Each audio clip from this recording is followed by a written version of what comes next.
చేయకుండా వాక్యంలోకి మనం వెళ్దాం. చిన్న ప్రార్థన చేసుకుని వాక్యంలోకి వెళ్దాం. మిగిలిన మా తండ్రి పరిశుద్ధమైన దేవానికి వందనాలయ్యా. మరొకసారి తండ్రి మరొక తరుణాన్ని మా జీవితంలో మీరు ప్రసాదించే విధానం బట్టి వందనాలు. ఏమి ఇచ్చినా మీరు రుణం తీర్చుకోలేదు తండ్రి. ఎక్కడికి వెళ్దాము తండ్రి, సమస్తము చేయగల సమర్థులు మీరు తండ్రి. సర్వసంపదలు మీ అందే గుప్తమే ఉన్నాయని మరొకసారి తండ్రి నీ సన్నిధి చేరి మిమ్మల్ని స్తుతించే భాగ్యాన్ని మా జీవితంలో మీరు ప్రసాదించారు. అందుని బట్టి నీకు వందనాలు స్తోత్రాలు తండ్రి. అయ్యా నీకు నా ప్రారంభ క్షణాలు మొదలుకొని ఇంతవరకు నీ సన్నిధి కూడా ఉంచావు తండ్రి.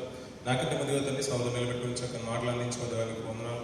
తిరిగి ప్రభావం నీ పాసని చేరి మరొకసారి తండ్రి నీ సన్నిధిలో వినియోగించుకున్న తండ్రి నీ మాటలు వివరించే యోగ్యతను అయ్యా నీ సన్నిధి అయ్యా చక్కగా నీ మాటలు అందించే ఆయా జ్ఞానాన్ని తెలివిని వివేచనను నాకు అనుగ్రహించండి.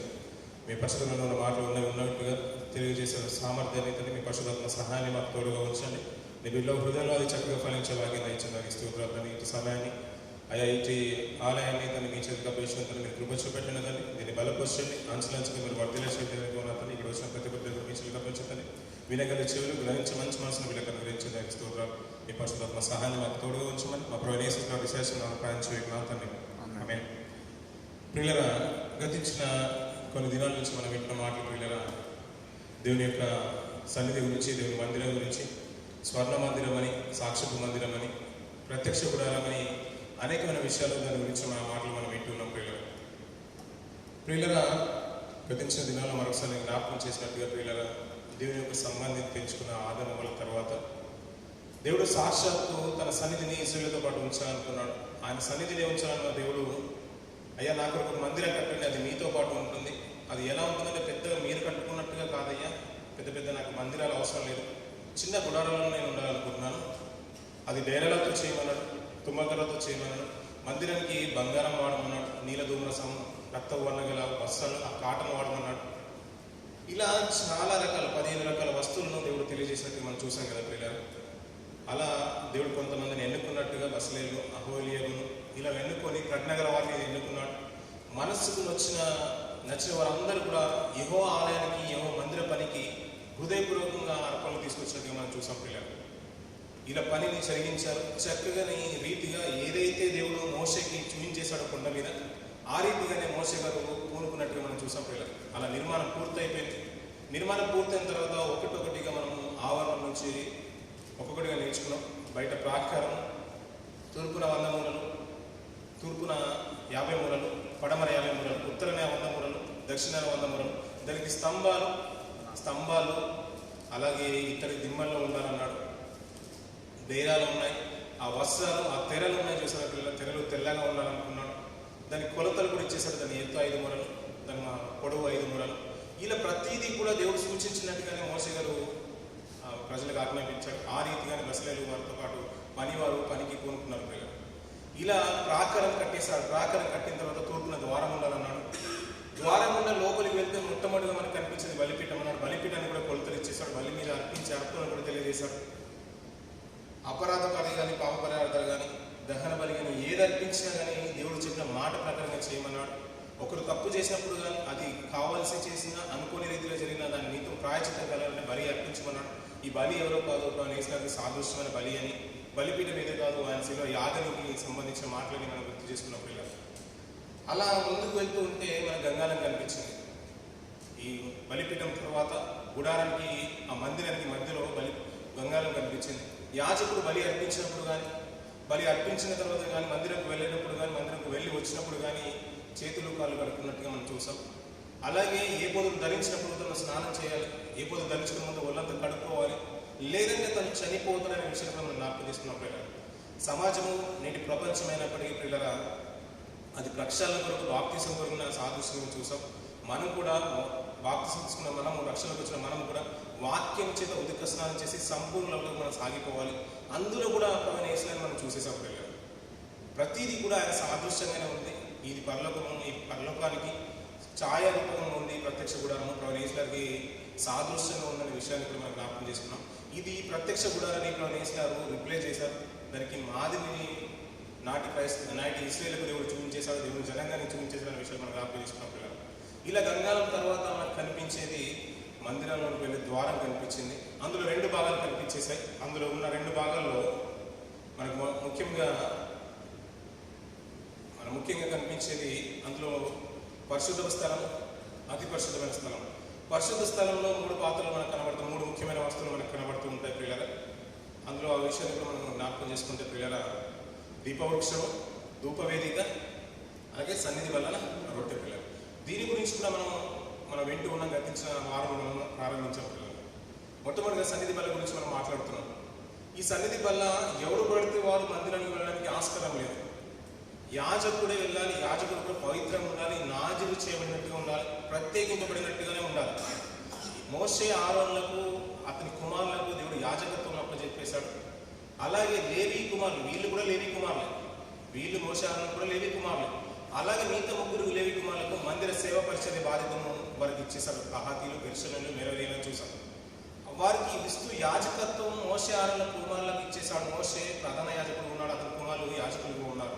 వీళ్ళు కూడా ఏపోదులు ధరించి 7 దినాలు నా సన్నిధిలో ఉండాలన్నారు. 7 దినాలు అన్నారు. వారానికి ఎన్ని దినాలు? 7 దినాలు. అంటే 7 దినాలు ఉండాలంటే ప్రతిరోజు యాజకుడు నా సన్నిధిలో ఉండాలనుకున్నాడు దేవుడి ఉద్దేశం. అలా యాజకుడు వెళ్ళాలి. ఈ సన్నిధిలో వెళ్ళడానికి యాజకుడు పవిత్రుడిగా ఉండాలి. ఆరోను కుమారులు 2 చనిపోతారు పిల్లలు, తెలుసు కదా మాట. ఎందుకు చనిపోయిన మాట మనం చూస్తే పిల్లలు, ఆ మాట చూద్దాం పిల్లలు. లేవికాండం 10వ అధ్యాయం మొదలు తెచ్చుకునే మాట చూద్దాం పిల్లలు. తీసరి పిల్లలు 10వ అధ్యాయం మొదలు తెచ్చుకునే మాట. లేవికాండం. అహరోను కుమారులైన నాదాబు, అబీహులు తమ తమ ధూపార్తులను తీసుకొని వాటిలో నిప్పు నుంచి వాటి మీద ధూపద్రవ్యము వేసి యెహోవా తనకు ఆజ్ఞాపింపని వేరొక అగ్నిని ఆయన సన్నిధికి తేగా యెహోవా సన్నిధి నుండి అగ్ని బయలుదేరి వారిని కాల్చివేసెను. వారు యెహోవా సన్నిధిని వృద్ధి పొందిన అంటున్నారు పిల్లలు. అర్థమవుతుందా? యెహోవా సన్నిధి అంటే ఎక్కడో కాదు పిల్లలు, ఈ ప్రత్యక్ష గుడారంలో వారు నిజంగా ఆయన బలిపీఠం దగ్గరికి వచ్చేసారు. అన్ని అగ్నిని తీసుకొచ్చేసారంట పిల్లలు. అన్ని అగ్ని అంటే ఏ అగ్ని ఉంటుంది పిల్లలు? అన్ని అగ్ని అంటే వేరొక అగ్ని అంటున్నాడు. వేరొక అగ్ని అంటే ఏ అగ్ని తీసుకొని వచ్చి ఉంటారు? వీళ్ళు చనిపోయిన తర్వాత ప్రియులరా, చనిపోయిన తర్వాత అందరికీ ఒక భయం పుట్టుకొచ్చేసింది. ఇది నిజంగా దేవుని సన్నిధి, ఇక్కడ అన్ని అనాలోచితంగా అమర్యాదగా ఎవరు ప్రవర్తించినా శాపానికి గురవుతాం, చనిపోతాం అనే ఒక భయం ఇశ్రాయేలులో పుట్టుకొచ్చేసింది పిల్లలు. దాని తర్వాత మోషే గారు కొందరు కొన్ని మాటలు చెప్తున్నారు పిల్లలు. చూద్దాం ఆ మాటలు.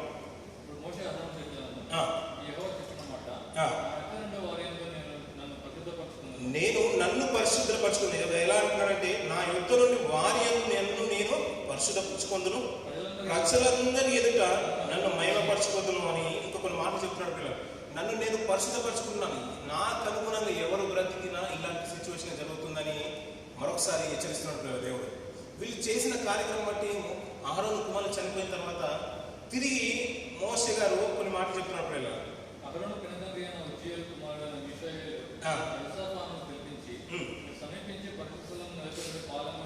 మీరు సమీపించి పరిశుద్ధ స్థలం ఎదుటి నుండి పాలెము వెలుపలకి మీ సహోదరుల శవములను మోసుకొని పోవడని వారితో చెప్పేశారు పిల్లలు. వారు చొక్కాలతోనే వారిని మోసుకొని పోయినట్టుగా చూసారు పిల్లలు. పరిశుద్ధ స్థలంలోనే అన్యాయకి తీసుకొచ్చిన విధానం బట్టి, వేరొక అగ్ని తీసుకొచ్చిన విధానం బట్టి వారిని దేవుడు హతమార్చేశారు పిల్లలు. ఆ భయం ఉండిపోయింది. ఆరోను ఏం మాట్లాడలేకపోయాడు పిల్లలు. వారికి బదులుగా వేరే తన బంధువుల కుమారులను తీసుకొచ్చేసి దాన్ని అక్కడి నుంచి పరిశుద్ధ స్థలాన్ని ఈడ్చుకొని వెళ్ళిపోయారు పిల్లలు. ఆ తర్వాత 8వ వచనం నుంచి కొన్ని మాటలు చూస్తే పిల్లరా, కొన్ని మాటలు చూడండి పిల్లరా. మరి యెహోవా ఆరోనుతో ఇచ్చాను, మీరు ప్రత్యక్ష గుడారంలోకి వచ్చినప్పుడు మీరు చావకుండానట్లు నీవును నీ కుమారులను ద్రాక్ష రసమునే గాని మద్యమునే గాని త్రాగకూడదు. మీరు ప్రతిష్ఠింపబడిన దాని నుండి లౌకికమైన దానిని, అపవిత్రమైన దాని నుండి పవిత్రమైన దానిని వేరు చేయుటకును యెహోవా మోషే చేత ఇశ్రాయేలుకు ఆజ్ఞాపించిన సమస్త విధులను మీరు వారికి బోధించటకును ఇది మీ తరములకు నిత్యమైన కట్టడం పిల్లలు. ఎవరైతే నాజీలు చేయబడతారో, ఈ యాజకుడు పవిత్రంగా ఉండాలి కదా. యాజకుడు కొన్ని సూచనలు చెప్తున్నాడు, ఎలా పడతానో అలా బ్రతకడానికి లేదు. అన్నిటిని ఎందుకు ఈ మాట చెప్తున్నాడు పిల్లలు? వాళ్ళు ఇద్దరు చనిపోయిన వ్యక్తులు అలా ఆ రీతిలో బ్రతకలేరు. పర్లేదులే అని అనుకున్నారు. పర్లేదులే, ఎవరైనా వెళ్ళొచ్చు కదా, అమర్యాదగా ఉన్నా పర్లేదు అనే ఉద్దేశంతో వెళ్ళాలి. ఎందుకంటాడంటే పిల్లల, మీరు ఈ ప్రత్యక్ష గుడారంలో వెళ్ళాలనుకుంటే, మీరు చావకుండా ఉండాలనుకుంటే కొన్ని సూచనలు ఉన్నాయి. ఎలా ఉండమంటున్నా చూడండి పిల్లలు. నీవును నీ కుమారులు ద్రాక్షరసం కానీ మద్యమును కానీ త్రాగకూడదు. మీరు ఎలా ఉండాలంటే ద్రాక్షరసం తీసుకోవద్దు, మద్యం తీసుకోవద్దు, పవిత్రంగా ఉండాలి, నాజీలు చేయబడినట్టుగా ఉండాలి, ప్రత్యేకింపబడినట్టుగా ఉండాలి. ఇంకా మాట్లాడుతూ పిల్లరా, మీరు ప్రతిష్ఠింపబడిన దాని నుండి లౌకికమైన దానిని, అపవిత్రమైన దాని నుండి పవిత్రమైన దానిని వేరు చేయటకును యెహోవా మోషే చేత ఇశ్రాయేలుకు ఆజ్ఞాపించిన సమస్త విధులను మీరు వారికి బోధించటకు ఇది మీ తరములకు నిత్యమైన కట్టడ అన్నాడు. మీరు ఇశ్రాయేలుకు బోధించే రీతి ఉండాలి మీ ప్రవర్తన. మీరే అన్యాయాన్ని ఆశ్రయిస్తే, మీరే నాజీలు చేయబడకుండా మద్యమును కానీ ద్రాక్షరసం కానీ తాగితే ఎలా ఉంటుంది? అలా ఉండకుండా ఈ మాటలు అంటున్నట్టు లౌకికమైనది, ప్రతిష్ఠింపబడిన దాని నుండి లౌకికమైన దానిని, అపవిత్రమైన దాని నుండి పవిత్రమైన దాన్ని వేరుపరచడం మీరు ఉన్నారు. ఎవరైనా తప్పు చేసినప్పుడు మీరు వారి పక్షంగా బలి అర్పిస్తున్నారు, వారిని పవిత్రపరుస్తున్నారు. దేవుడి పక్షంగా మీరున్నారు. మీరు ఎలా ఉండాలి? నాజీలు చేయబడినట్టు ప్రత్యేకింపబడిన దాన్ని ఉండాలి. పవిత్రమైన దాని నుంచి నిజంగా ఒకవేళ మీరు ఏమన్నారంటే ప్రతిష్ఠింపబడిన దాని నుండి లౌకికమైన దానిని, అపవిత్రమైన దాని నుండి పవిత్రమైన దాన్ని మీరు వేరుపరుస్తున్నారు. ఇలా మీరు ఉన్నారు కాబట్టి మర్యాదగా నడుచుకోమన్నట్టు. ఇలా లేరు కాబట్టి వాళ్ళిద్దరు చనిపోయారు పిల్లలు. ఆ భయం ఇజ్రాయేల్ పుట్టుకొచ్చేసింది పిల్లలు. అలాగే ఈ సన్నిధి రొట్టెల బల గురించి మనం మాట్లాడుకుంటూ గత వారంలో పిల్లల, ఈ యాజకుడు సన్నిధి రొట్టెల బల దగ్గరికి వెళ్తాడు, క్రమముగా దాన్ని చేరుస్తాడు. క్రమముగా అంటే ఇది 2 దంతంతులుగా, అంటే 2 వరుసలుగా ఉంటుంది. ఇక్కడ 6 రొట్టెలు, ఇక్కడ 6 రొట్టెలు, 12 రొట్టెలు మనకు కనబడుతున్నాయి పిల్లలు. ఈ 12 రొట్టెలు ఇశ్రాయేలు 12 గోత్రాలను సూచిస్తుంది. 12 గోత్రాలు నా సన్నిధిలో జ్ఞాపకార్థంగా ఉండమన్నాడు. మీకు ఆహారం ఉంది, మా సన్నిధిలో, దేవుని సన్నిధిలో ఆహారం ఉంది. ఆ మాట చూడండి పిల్లలు. ఇందాకన్నా చదివినట్టుగా 24వ అధ్యాయం 5 నుంచి కొన్ని మాట చూద్దాం పిల్లలు. నీవు గోధుమల పిండిని తీసుకొని దానితో 12 భక్ష్యములు వండవలను, ఒక్కొక్క భక్ష్యమున సేరు పిండి వండవలను. 6 భక్ష్యములు గల 2 దొంతులుగా, 2 వరుసల్లో 6గా ఉండాలి.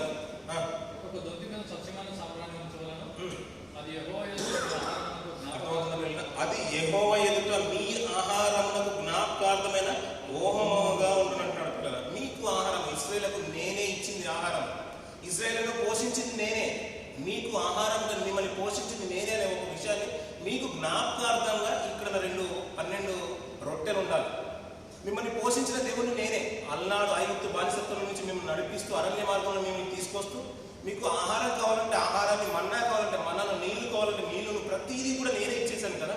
అది పోషించింది నేనైన విషయాన్ని మీకు జ్ఞాపకార్థంగా ఇక్కడ 12 రొట్టెలు పెట్టుకున్నాను. బల్ల మీద 2 వరుసలుగా 12 రొట్టెలు ఉంచుకున్నాను. ఇది గోధుమలతో ఉండాలి.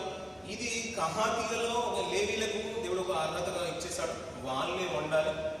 ఇలా ఇది నా సన్నిధిలో జ్ఞాపకార్థంగా ఉండాలన్నాడు. మీరు నా దగ్గరే ఉన్నారు, మీకు ఆహారం కావాలా? నేనే ఇవ్వాల్సింది. సర్వలోకము గుర్తెరగాలి, ఇశ్రాయేలును పోషించిన దేవుడు నేనే అని, యెహోవాను నేనే అని సమస్తము తెలుసుకోవాలి. మీకు కూడా అర్థమైపోతుంది ఏంటంటే మమ్మల్ని పోషించింది, మాకు ఆహారం లేక మేము బాధపడుతున్నప్పుడు మాకు ఆహారం ఇచ్చింది యెహోవానే అనే విషయాన్ని మీకు గుర్తెరగాలి. కాబట్టి జ్ఞాపకార్థంగా సన్నిధిలో పెట్టుకున్నట్టు సన్నిధి మీద 12 రొట్టెలు కనబడుతున్నాయి కదా పిల్లలు. అలాగే దీనికి సాదృశ్యంగా ప్రభువైన యేసు కూడా ఒక బల్లని ఎత్తుకొని ఒక మాట్లాడాడు పిల్లలు. చూద్దాం అన్నమాట. లూకాసు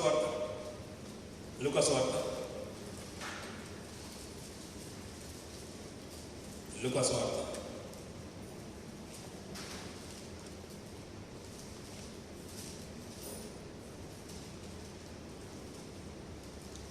22వ అధ్యాయం పిల్లలు.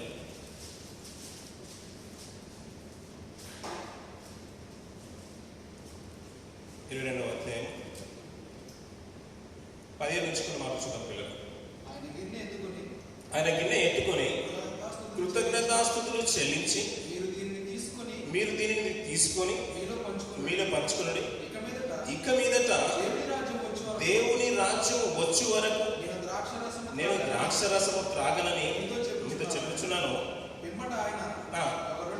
ఒక రొట్టెను పట్టుకొని కృతజ్ఞతాస్తుతులు చెల్లించి దాన్ని విరిచి వారికి ఇచ్చి, ఇది మీ కొరకు ఇయ్యబడుచున్న నా శరీరము, నన్ను జ్ఞాపకం చేసుకుంటకు దీనిని చేయుడని చెప్పిన.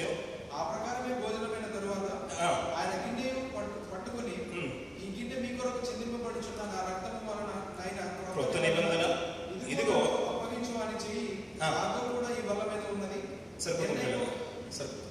ఆయన ఈ మాటలు మనం ప్రతి బల్లారాధన రోజున మనం చదువుకుంటాం పిల్లలు. అలాగే ఇశ్రాయేలు ప్రత్యక్ష గుడారంలో పరిశుద్ధమైన స్థలంలో ఆ సన్నిధి బల్ల మీద 12 రొట్టెలు కనబడినట్టుగా ప్రభువు యేసుగారు కూడా బల్ల మన ఎదురు పెడుతున్నాడు పిల్లలు.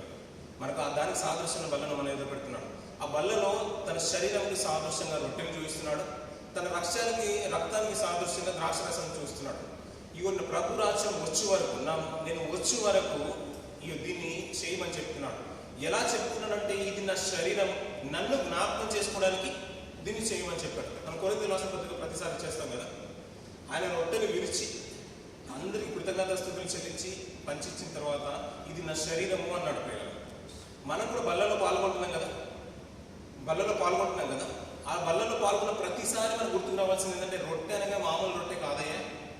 ఎలాగైతే రొట్టెగా రావడానికి ఎంత కష్టం అనుభవిస్తాడో, ఆ రొట్టెగా రావాల్సిన రైతు ఎంత కష్టపడుతున్నాడో, గోధుమలు పట్టించి పిండిగా చేసి ఇవన్నీ ఎంత కష్టపడుతున్నాడో, రొట్టె మన చేతిలోకి వచ్చేస్తుంది కదా సాధారణంగా.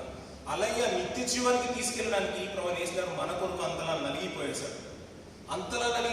పాపులైన మనల్ని పవిత్రపరచడానికి, అపరాధులుగా ఉన్న మనల్ని నిరపరాధులుగా చేయడానికి, అపవిత్రులుగా ఉన్న మనల్ని పవిత్రులుగా చేయడానికి, దానికి మన కొరకు నలుగగొట్టుబడి ఇంకనూ బలహీనులుగా పాపంలో ఉన్న మనల్ని రక్షించడానికి, బలవంతులుగా చేయడానికి ఆయన ఈ లోకానికి వచ్చేసి మన కొరకు తను నలుగగొట్టుకుని తన శరీరాన్ని ముళ్ళతోనూ గాయములతోనూ నిజంగా చాలా సిలువలో యాగాన్ని మనం చూస్తాం కదా. ఇలా ఈ రీతిగా నలగొట్టుకున్నాడు తన శరీరాన్ని. ఈ శరీరం ఈ రొట్టె చూసిన ప్రతిసారి నేను జ్ఞాపకం రావాలి, సర్వమానవాళికి నేను జ్ఞాపకం రావాలి. దాన్ని జ్ఞాపకం ఉంచుకోవడానికి దీన్ని చేయమని చెప్పేశాడు పిల్లలు. ఇశ్రాయేలుకు జ్ఞాపకం రావాలి. 12 రొట్టెలు అక్కడ పెట్టిన ప్రతిసారి అయ్యా అన్నాడు ఇశ్రాయేలును ఐగుప్తు బానిసత్వం నుంచి నడిపించినప్పుడు అరణ్య మార్గంలో మాకు ఆహారం లేక మేము బాధపడుతున్నప్పుడు, ప్రతిసారి మేము దేవుని మీద సలిగినప్పుడు, వ్యతిరేకించినప్పుడు ఆయనే మమ్మల్ని పోషించేశాడు. మమ్మల్ని పాలు తినలు ప్రపంచ దేశానికి పుష్కలంగా సమృద్ధి అయిన ఆహారం చేత నడిపించిన విషయాన్ని ఇశ్రాయేలుకు గుర్తుండాలి. అలాగే నేటి క్రైస్తవుని చెప్తున్నాడు పిల్లలు, నువ్వు బల్లలో తీసుకుంటున్నావు కదా, బల్ల తీసుకుని పరిశుద్ధ స్థలంలోకి వస్తున్నావు. పరిశుద్ధ స్థలంలో ఒకనాడు లేము. లోకంలో బ్రతకం, చీకట్లో బ్రతకం. పరిశుద్ధ స్థలంలోకి వస్తున్నాం. యాజకుడే రావాల్సిన పరిశుద్ధ స్థలంలోనికి, మందిరంలోనికి మనం వస్తున్నాం. ఇప్పుడు యాజకుడే భుజించాలి సన్నిధి రొట్టెలు. అలాంటి ఇప్పుడు మనము పరిశుద్ధమైన స్థలంలోకి వచ్చి ఆయన శరీరాన్ని మనం భుజిస్తున్నాం, బల్లలో మనం చేస్తున్నాం. ఆ యాజకత్వాన్ని, యాజకుడు భుజించాల్సిన యాజకత్వపు రొట్టెల్ని, ఆ సముఖపు రొట్టెల్ని అల్నాడు నిజంగా ఒక సాదృశ్యంగా, ఒక నిబంధనగా పెట్టేశాడు ఆ యాజకులకు. నేటి క్రైస్తవ్యానికి, నేటి సర్వమానవాళికి ప్రభువు యేసుగారి సమృద్ధి అయిన ఆహారం ఆయన సన్నిధిలో ఉందనే విషయాన్ని గుర్తెరగాల్సిన విషయం మనం గుర్తుంది.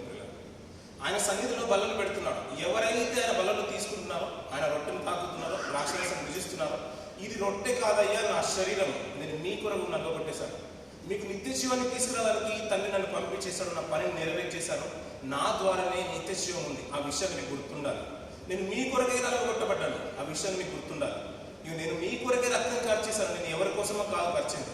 ఒకప్పుడు మీరు మందిరంలాగా ఇష్టానుసారంగా బ్రతికేశారు, నీవైనా నేనైనా పాపంలో బ్రతికేశారు. మనల్ని పరిశుద్ధపరచడానికి ప్రభు ఈ లోకంలోకి వచ్చేసారు. బాప్తిసం ద్వారా మనం పవిత్రపరచబడి ఆయన సన్నిధిలోకి వచ్చేసాం. బల్లలో పాల్గొన్న ప్రతి ఒక్కరికి గుర్తుండాల్సింది ఏంటంటే, యాజకుడే తినాల్సిన ఆ రొట్టెల్ని దేవుడు, ఆయన శరీరాన్ని అపవిత్రులుగా మనల్ని ఆయన సన్నిధానికి మనం నడిపించేశాడు, పవిత్రులుగా చేసేసాడు. మనం బల్లలో పాల్గొంటామంటే ఆ అర్హత లేదు పిల్లలు. మనకి భుజించే యాజకత్వం, ఆ యాజకులు భుజించాల్సిన ఆ రొట్టెల్ని భుజించే యాజకత్వపు లక్షణాలు మనలో లేవు. అయినప్పటికీ మన బ్రతుకులు వెలుగుమయం చేయడానికి, ఆ నిత్య జీవాన్ని మనం ప్రసరించడానికి చీకట్లో ఉన్న మనల్ని ఆయన వెలుగులోకి నడిపించేశాడు. వెలుగులోకి వచ్చిన మనల్ని ఆయన శరీరాన్ని తినడానికి, ఆయన రక్తాన్ని త్రాగే భాగ్యాన్ని ఇచ్చేశాడు. ఎవరైతే తన శరీరాన్ని తింటాడో, ఎవరైతే తన రక్తాన్ని తాగడో వాడే నిత్య జీవం గలవాడు అన్నాడు. నన్ను జ్ఞాపకం చేసుకోండి. ప్రతిసారి మీకు జ్ఞాపకం ఉండాలి. అలాగే ఇశ్రాయేలుకు ప్రతిసారి జ్ఞాపకం ఉండాలి. తన సన్నిధిలో రొట్టెలు ఉంటాయి, అది 7 దినాలకు ఒకసారి మార్చాలి. సబ్బాతు దినం, విశ్రాంతి దినంలో దాన్ని మార్చాలి. మార్చిన ప్రతిసారి వాళ్ళు గుర్తుండాలి, అయ్యా మేము ఏమీ లేక బ్రతికినప్పుడు, మేము తిరగబడ్డాము, దేవుని నిన్నే విసుకున్నాం. ప్రతిసారి దేవుడే మాకు ఆహారం ఇచ్చేశాడు. మమ్మల్ని పోషించే సామర్థ్యం దేవునికే ఉంది. ఆ విషయాన్ని ఇశ్రాయేలుకు గుర్తుండాలి. అలాగే నేటి ప్రపంచానికి కూడా గుర్తుండాలి, ఆయన శరీరం తినేవాడికి నిత్య జీవం ఉందని. దానికి సాదృశ్యమైన ఆ రొట్టెల్ని అక్కడ ఉంచేశాడు పిల్లలు. ఇంకా పిల్లలు దాని గురించి మాటలు మనం ధ్యానం చేస్తే, ప్రత్యక్ష గుడారంలో ఈ పరిశుద్ధమైన స్థలంలో దానికి అతి పరిశుద్ధ స్థలంలోకి వెళ్ళకంటే ముందుగా మనం స్క్రీన్ మీద చూస్తాం కదా పిల్లలు, సన్నిధి బల్ల రొట్టె, దీపవృక్షం. అతి పరిశుద్ధమైన స్థలంలోకి వెళ్ళడానికి ముందుగా ధూప వేదిక ఉంది. ఈ ధూప వేదికను కూడా దానికి కూడా కొన్ని కొలతలు చేశారు పిల్లలు. చూద్దాం 30వ అధ్యాయం నిర్గమకాండం నిర్గమకాండం 30వ అధ్యాయం పిల్లలు మొదటి నుంచి కొన్ని మాటలు చదువు పిల్లలు. ధూపము వేయుటకు ఒక వేదికను నువ్వు చేయవలను, దాని తుమ్మకరతో దాన్ని చేయవలను. దాని పొడుగు ఒక మూర, దాని వెడల్పు ఒక మూర, అది చచ్చౌకముగా ఉండవలను. దాని ఎత్తు 2 మూరలు, 4 ప్రక్కలకును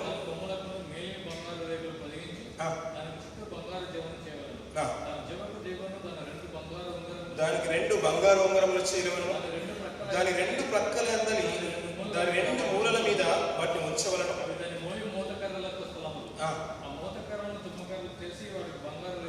పొదిగింపవలను. అది ఎక్కడ ఉండాలో చెప్తున్న పిల్లలు జాగ్రత్త. తర్వాత సాక్ష్యపు మందసం నుండి అడ్డతెర ఎదుట, అనగా శాసనముల మీది కన్నాపీఠం ఎదుట దాన్ని ఉంచవలంటున్న పిల్లలు. అక్కడ నేను నిన్ను కలుసుకుంటాను. మాట అర్థమవుతుంది పిల్లలు. ధూపం వేయడానికి ఒక ధూప వేదిక కావాలన్నా, 1 మూర పొడవు, 1 మూర వెడల్పు, దాని ఎత్తు 2 మూరలు అన్నట్టు పిల్లలు. ఇది చచ్చౌకంగా ఉండాలి, ఫ్లాట్ గా ఉండాలి. దీని మీద ధూపం వేయాలి. ధూపానికి కావాల్సిన సామాగ్రి కూడా ఎప్పుడైతే మందిరాన్ని నిర్మించడానికి చెప్పాడో దేవుడు, ఆ సందర్భంలో నిజంగా దానికి కావాల్సిన మెటీరియల్ కూడా దేవుడు చెప్పేశాడు పిల్లలు. ఈ ధూపానికి కావాల్సిన ధూప వేదిక కావాల్సినది సాంబ్రాణి, ఇవన్నీ కూడా పరిమళ ద్రవ్య వస్తువులన్నీ కూడా చెప్పేశాడు పిల్లలు. ఇది ప్రతి నిత్యము ధూపం వేయబడాలి. ఆయన సన్నిధిలో ప్రతినిత్యము ధూపం వేయబడాలి. ఈ ధూపం ఏదైతే ఉందో ఈ ధూపాన్ని అనుసరించడానికి ఎవరికీ ఆస్కారం లేదు. ఇశ్రాయేలు గనుక ఆయన సన్నిధిలో ఉన్న ధూపంలాగే మేము వేయాలని ప్రయత్నం చేసినా, దాన్ని తయారు చేసినా ఇశ్రాయేలు నుంచి కొట్టివేయబడతారు. అలాగే ఇది పవిత్రంగా ఆచరించాలి. నిత్యము ఆయన సన్నిధిలో ధూపం వేయడానికి యాజకుడు ముందుకు రావాలి. దీనికి ధూపము నిజంగా నిత్యము ఆయన సన్నిధిలో ఆ గుడారంలో ధూపం వేస్తూనే ఉండాలి. దీనికి సాదృశ్యమైన మాకు కొన్ని మాటలు మనం కనుక చూస్తే పిల్లల ఎఫెసీయుల రాసిన పత్రిక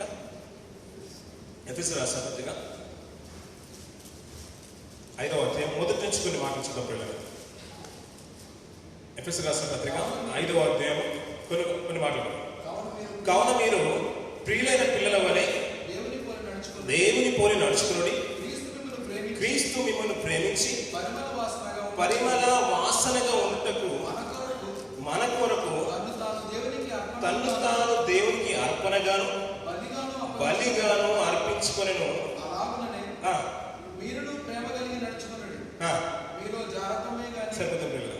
ఒకప్పుడు అనీతిమంతులుగా ఉన్నాం, స్వార్థపరులుగా ఉన్నాం, పాపంలో బ్రతికేసాం, లోకాంశాలలో బ్రతికేసాం, దేవునికి అయిష్టంగా బ్రతికేసాం. అప్పుడు మనలో నుంచి ప్రతిదీ కూడా దుర్వాసనగా వచ్చేసింది. మాట్లాడితే నోరు తెరిసిన జాగ్రత్త మాటలే, చెడు మాటలే, చెడు ఆలోచనలు, చెడు తలంపులే. వాటి దగ్గరికి వెళ్ళొద్దు. నోరు తెరిస్తే చెడ్డ మాటలే, వాటి నోట్లో నోరు పెట్టడం వేస్ట్ అని అంటారు. ఎందుకంటే అలాంటి మాటలకు ప్రవర్తన కలిగే వ్యక్తి. అలాంటి బ్రతుకులో ఉన్న మనల్ని సర్వలోకానికి మోక్షాన్ని కలిగజేయడానికి పరిశుద్ధుడి లోకంలోకి వచ్చేసాడు. ఆయన మనందరి కొరకు తాను బలిగా అర్పించుకున్నాడు. ఎందుకు? మనల్ని పవిత్రులుగా చేయడానికి, మనల్ని వెలిగించడానికి, మనల్ని పరిమళ వాసనగా చేయడానికి, మనల నుంచి మంచి లక్షణాలు బయటికి రావడానికి. అంతే కదా పిల్లలు? ఆయన బలిగాను అర్పణగా అర్పించుకున్నాడు. ఎందుకు? మనల్ని పరిమళ వాసన అంటే మనలో నుంచి మంచి లక్షణాలు దేవునికి కనిపించాలని. క్రీస్తు వారు ఎలాగైతే బ్రతికేశారో అలా మనకు కూడా బ్రతకాలని ఆయన మనకు ఒక మాదిరి ఉంచిపోయాడు. ఆయన పరిమళ వాసనగా ఉన్నాడు. ఆయన క్రీస్తు యొక్క జ్ఞానము సువాసన అన్నాడు. క్రీస్తు యొక్క జ్ఞానం సువాసన అన్నాడు. ఆయన మాటలే వెదజల్లే సువాసన ప్రియులు. ఆయన మాటలే పరిమళ ద్రవ్యం. చూద్దాం మాట. కొరింథీయుల రాసిన పత్రిక 2 కొరింథీయుల రాసిన పత్రిక 2 కొరింథీయుల రాసిన పత్రిక 2వ అధ్యాయం 14 నుంచి కొన్ని మాట్లాడుతున్న ప్రియులు. మా ద్వారా ప్రతి స్థలమందును క్రీస్తుని గురించిన జ్ఞానం యొక్క సువాసన. ఎలాంటి మీద పిల్లల క్రీస్తుని గురించిన జ్ఞానం ఉందంటే చూసారు పిల్లల. ఏదైతే క్రీస్తుని గురించిన మాటలు ఉన్నాయో, క్రీస్తుని గురించిన జ్ఞానం ఏదైతే ఉందో అది సువాసన అంటున్నాడు. సువాసన ప్రపంచానికి రావాలంటే అది క్రీస్తు మాటల్లోనే వస్తుంది. క్రీస్తు యొక్క మాటల్లోనే సువాసన ఉందంటున్నాడు. ఇంకా చూడండి పిల్లలు, ఆయన యందు మమ్మల్ని ఎల్లప్పుడూ విజయోత్సవంతో ఊరేగించిన దేవునికి స్తోత్రము. రక్షింపబడి వారి పట్లను, నశించు వారి పట్లను మేము దేవునికి క్రీస్తు సువాసన అయి ఉన్నాం. దేవుని కంట క్రీస్తు సువాసనగా ఉన్నానన్న పౌలు గారు అంటున్నారు పిల్లలు. నేను క్రీస్తుకు సువాసనగా ఉన్నా. దేవుని కంటే క్రీస్తు సువాసన ఉన్నా. క్రీస్తే ఒక సువాసన. ఆయన అనుసరిస్తూ బ్రతుకుతున్నాను కాబట్టి నేను కూడా సువాసనగా మారేశాను. క్రీస్తు జ్ఞానమే వాసన వెదజల్లుతుంది, పరిమళ వాసన ఇస్తుంది. ఎవరైతే క్రీస్తు యొక్క వాక్యాన్ని, క్రీస్తుని అంగీకరిస్తారో, క్రీస్తు యొక్క వాక్యాన్ని సమృద్ధిగా తన హృదయంలో నివసిస్తారో వాళ్ళ నుంచి వచ్చేది పరిమళ ధూప ద్రవ్యములు వస్తాయన్నారు. ఆయన అన్నాడు కదా పిల్లలు, మనం లోకంలో ఉన్నప్పుడు అనీతిమంతులుగా ఉన్నాం, పాపులుగా బ్రతికేసాం, ఏ మాత్రం కూడా అర్హత లేదు పిల్లలు. ఎవరు చూసినా మనల్ని అసహించుకునేవారు తప్ప ప్రేమించేవారు ఎవరు లేరు కదా. అలాంటి మనల్ని పరిమళ వాసనగా ఉండునట్లు మనల్ని మన కొరకు తను బలిగా అర్పించేశాడు. పరిమళ వాసనగా మనం ఉండునట్లు తను బలిగాను అర్పణగాను అర్పించేశాడు. అలాగే క్రీస్తు యొక్క సామర్థ్యం ఏంటంటే పిల్లల, క్రీస్తే ఒక సువాసన. క్రీస్తు యొక్క మాటలే విజ్ఞాన మాటలు, అది అనేకులకు ఒక సువాసన ఉంది, ఒక ఇంపుగా ఉంది. ఎవరైతే క్రీస్తు మాటలను అనుసరించి బ్రతుకుతారో దేవుని కంటే క్రీస్తు సువాసనగా ఉన్నారు అని అంటున్న పౌలు గారు. ఇంకా మాట్లాడుతూ చూడండి పిల్లలు, నశించు వారికి మరణార్థమైన వర్ణపు వాసనగాను, రక్షింపబడే వారికి జీవార్థమైన జీవపు వాసనగాను ఉన్నామంటున్నట్టుంటారు. ఎవరైతే జీవులకు వెళ్ళాలనుకుంటారో, నిత్య జీవనం కలిగి ఉంటారో, వాళ్ళు క్రీస్తు యొక్క మాటలు కనుక అంగీకరిస్తే వాళ్ళకి జీవార్థమైన వాసనగా ఉంటాం మేము.